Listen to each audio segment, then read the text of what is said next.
तुमचे सुद्धा होठ खूप जास्त ड्राय होत असतील, पिगमेंटेड दिसत असेल आणि डार्क होत असतील तर ही रील तुमच्यासाठी आहे.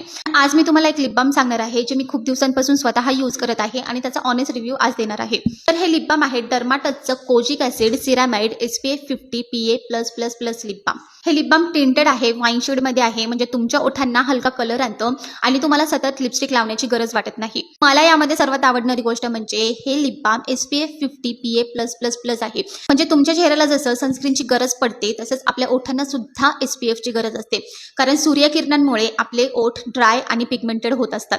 त्यामुळे SPF आपल्या ओठांना प्रोटेक्ट करतं. शिवाय यामध्ये कोजिक ॲसिड आहे जे तुमच्या ओठांचं पिगमेंटेशन कमी करतं. हायलोरोनिक ॲसिड आहे जे तुमच्या ओठांना हायड्रेशन देतं आणि सेरामाइड तुमच्या ओठांचं मॉइश्चर लॉक करण्यास मदत करतं. त्यामुळे तुम्हाला टिंटेड लिप बाम, हायड्रेशन आणि SPF एकाच प्रोडक्टमध्ये हवं असेल तर तुम्ही हे कन्सिडर करू शकता. माझ्यामध्ये तुमच्या रोजच्या लिप केअर रुटीनसाठी हा ऑप्शन डिसेंट आहे, कारण खूप दिवसांपासून मी पर्सनली यूज करते आणि मला हे खूप जास्त आवडलेलं आहे. तुम्ही सुद्धा लिप बाम यूज करता का? आणि करत असाल तर तुमच्यासाठी बेस्ट लिप बाम कोणता आहे हे मला कमेंटमध्ये नक्की सांगा. बाय.